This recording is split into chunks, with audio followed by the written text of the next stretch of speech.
Hello, nice to see you on my channel, Hearts and Shadows. Enjoy watching. My name is Dennis, and for 22 years I was married to a woman I love, but she cheated and left me for a younger man. When I told our daughter that her mother had been involved with someone else, what I didn't expect was for her to blame me. She sided with her mother almost immediately. It felt like someone ripped my heart out and crushed it right in front of me. What came after the betrayal? I don't think they saw it coming. And to be honest, neither did I. When I look back at the early years of my marriage with Carolyn, it honestly felt like we were on the same page about everything. Right from the start, we had serious conversations about what kind of life we wanted. We agreed that before bringing any kids into the world, we needed to get ourselves settled professionally. That was important to both of us. Carolyn was climbing the ranks in her own corporate role, and I had just landed a job as a manager at a local firm. It made sense to hold off on starting a family while we built our careers and saved some money. Those first 5 years were smooth. We worked hard, came home tired, but still found time to talk, laugh, and plan. We set goals together and eventually bought a modest home in a quiet neighborhood. Around our 5th year, Carolyn got pregnant. I got the news, feeling a mix of excitement and nerves. We were going to be parents. When our daughter was born, everything changed in the way you'd expect. Carolyn decided not to return to work after maternity leave.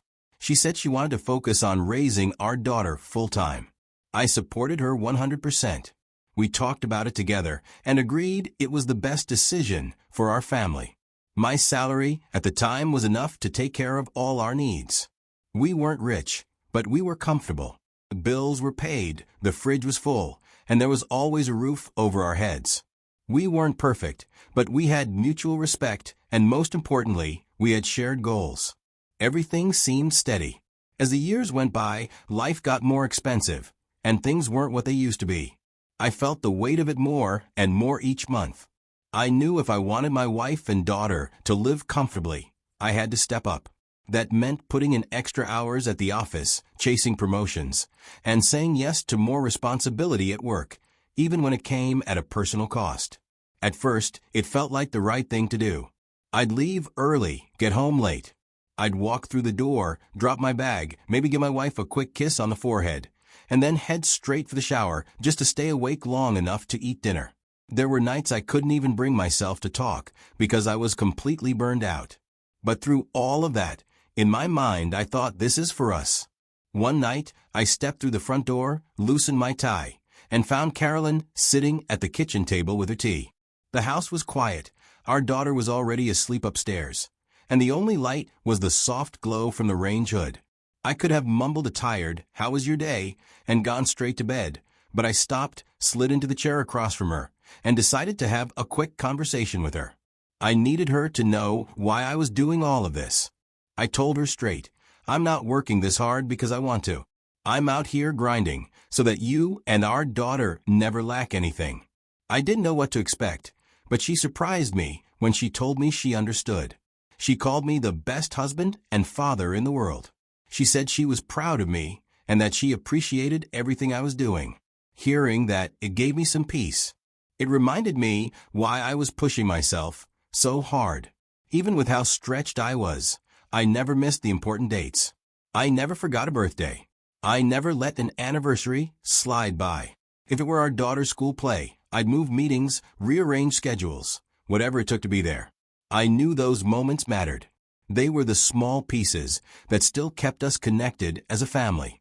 I may not have had energy every night to sit and talk, but when it counted, I showed up. When our daughter entered her teenage years, things were supposed to get easier, not harder. By then, I had already secured her college fund. We had a solid emergency savings account and a few good investments that gave us peace of mind. Financially, we were in a good place. And with those goals out of the way, I started to slow down. I wasn't chasing promotions or working overtime like I used to. I finally had the time to just be home, to breathe, to spend more time with my wife. I thought it would bring us closer again. I was wrong. The more time I spent at home, the more I noticed something was off with Carolyn. She wasn't the same woman I married. There was a coldness in her, a sharpness in her tone. I could feel it in the little things. At first, I didn't pay much attention to it, but as the days went on, it became clear that it wasn't about one bad day. It was a pattern. She would lie about little things for no reason, avoid basic conversations, and twist my words to make me look like I was the one causing problems. It was confusing because we built a life together. Sure, we had disagreements and argued like any married couple, but we always sort things out, and I never disrespected her. We always found a way back to each other. That's why it hurt even more, because I couldn't figure out what I had done so wrong to deserve the kind of disrespect she was giving me now. When I tried to talk to her about it, she wouldn't even let me finish a sentence. She'd cut me off and act like I was bothering her. I only wanted to understand. I thought we owed each other that much after 2 decades of marriage. But the more I reached out, the more she pulled away. It got to a point where I started questioning myself, wondering if maybe I was the problem or I had missed something. But one evening changed everything for me. I had just finished clearing a few emails in my home office when I noticed that Carolyn wasn't in the living room. I didn't think much of it at first, but then I heard faint laughter from the bedroom. I walked slowly down the hallway. The door was slightly ajar. That's when I saw her, sitting on the edge of the bed with her phone propped up, smiling and twirling her hair like a teenager. She was on a FaceTime call with a young man, as I guessed from a voice. They were basically flirting because the guy was teasing her, and she was blushing. I stood and listened for a while as he told her what he would do to her when next they met. I stepped in and said her name. She jolted like she'd been caught red-handed and ended the call. She then got angry, snapping at me. "Why are you creeping around like that? You always do this, just barge into things without warning." I couldn't even believe what I was hearing. I looked at her and asked, "Are you cheating on me?" She stared right back at me. "Yes," she said. "I am." My ears rang. For a moment, I tried to make sense of the words that had left her mouth so casually. Then she doubled down. "What did you expect, Dennis?" she said. "You were never here. You think I could live like that forever? You left me alone in this house for years while you buried yourself in work. I needed to feel something. I needed someone who made me feel alive." She was blaming me, as if I'd pushed her into someone else's arms. I didn't even know what to say. I opened my mouth, but nothing came out. A few days later, through bits and pieces, I found out who he was, some younger guy she met online. Probably someone who flattered her ego, made her feel wanted, while I was too exhausted most nights to have long conversations. I wasn't even angry at the guy. I didn't know him.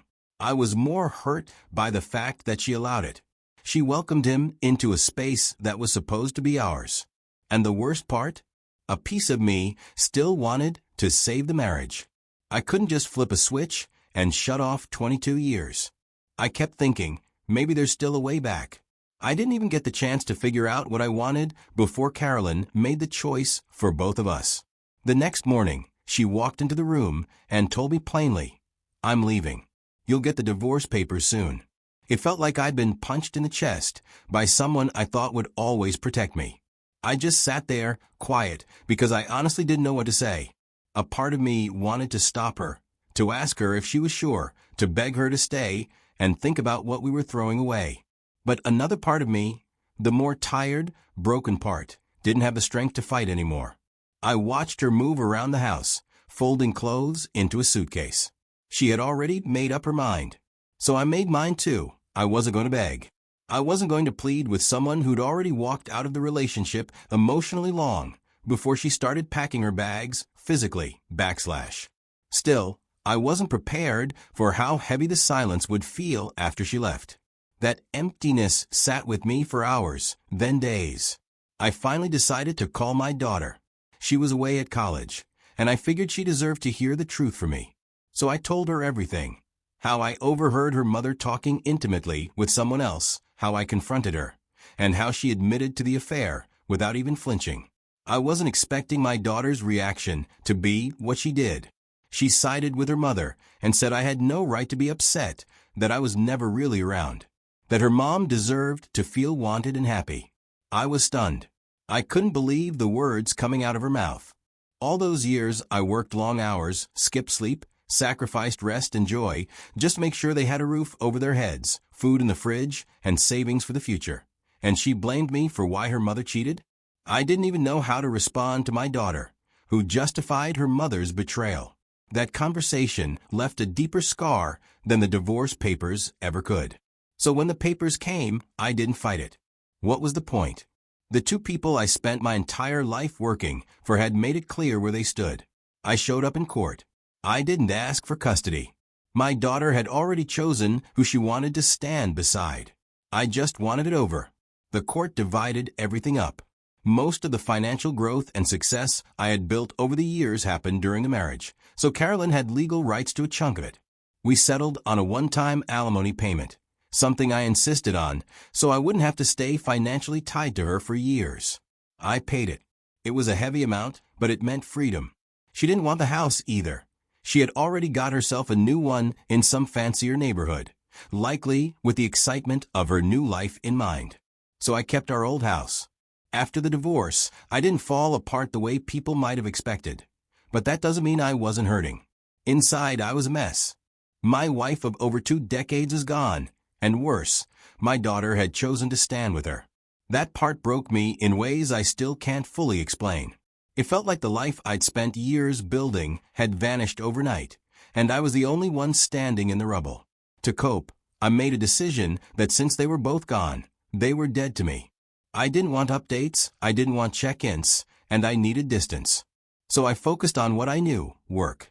I threw myself back into the grind, not out of ambition, but out of necessity. The divorce settlement had eaten a chunk of my retirement savings, so I had to get back on my feet financially. I started taking on more private projects. For the first time in years, I wasn't working for anyone else. I was doing it for me. That quiet focus became my therapy. About 6 months after the divorce, I got a message from my daughter. She reached out like nothing had happened, like she was easing into a normal father-daughter conversation. But I wasn't ready for that. I'd spent half a year stitching myself back together, only to hear from the same person who'd once told me I was to blame for her mother's betrayal. So I didn't play along. I responded bluntly. I asked her to tell me exactly why she was reaching out. She wasn't expecting that. I could tell from the silence that followed. I had never spoken to her like that before. Never once in her life had I shut her down or made her feel unwelcome. That one message must have landed hard, because she didn't reply after that. She respected the boundary I put up, and honestly, I appreciated that more than she probably knew. 3 months later, she tried again. This time it was different. Her message wasn't casual. It was honest. She said she'd been thinking about everything I had done for our family, how I worked myself to the bone, how I was never the absent father she had once believed I was. She apologized. She said she was sorry for taking her mother's side without question. That back then, she was too caught up in Carolyn's version of events to see what was really going on. She said conversations with people outside of our home helped her see things differently. And now, she felt ashamed for how she treated me. Reading those words, I won't lie, it touched my heart. I agreed to talk with her. I wasn't ready to just flip a switch and pretend nothing happened, but she was still my daughter. That connection didn't just disappear. Still, rebuilding wasn't easy. I was guarded. She understood. She didn't push. Over time, through our conversations, I started learning about what had been happening with Carolyn. Apparently, the money she walked away with didn't last. She spent like she were still married to a man working overtime to refill the account. Vacations, shopping, gifts, especially for that young man she left me for. My daughter said he convinced Carolyn to invest in some business idea he cooked up, and it failed. Now, she suspects her mother is broke or in debt even. I didn't celebrate when I heard that. There was no part of me that felt joy over her downfall.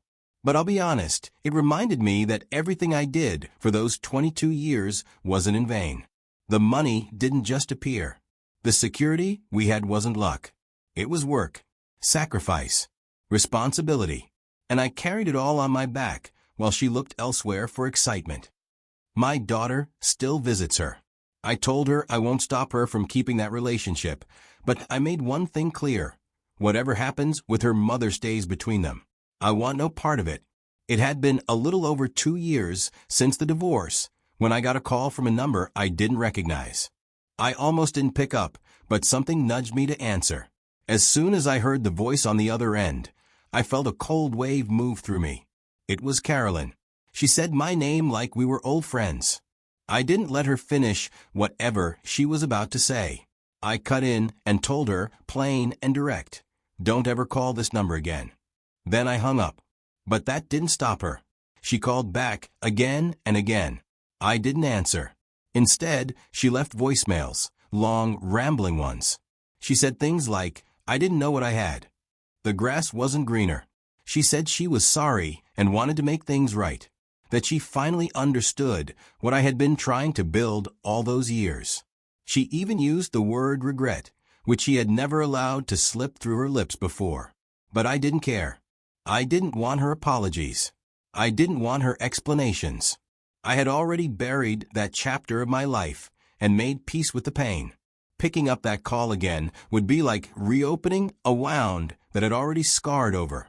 I wasn't interested in dragging myself back into that emotional mess. So I left every call unanswered and every message unread. It was my daughter who filled in the gaps later. She told me her mother was struggling. Apparently, the young guy Carolyn had run off with had vanished, but not before draining her of what was left of the settlement money and making off with some of her expensive jewelry. Her mother had been left alone, broke, and embarrassed. She told me she had warned her mother after the failed investment, but she was too stubborn to listen. Hearing that didn't make me feel joy. I didn't need closure from Carolyn. I gave it to myself the day I chose not to look back.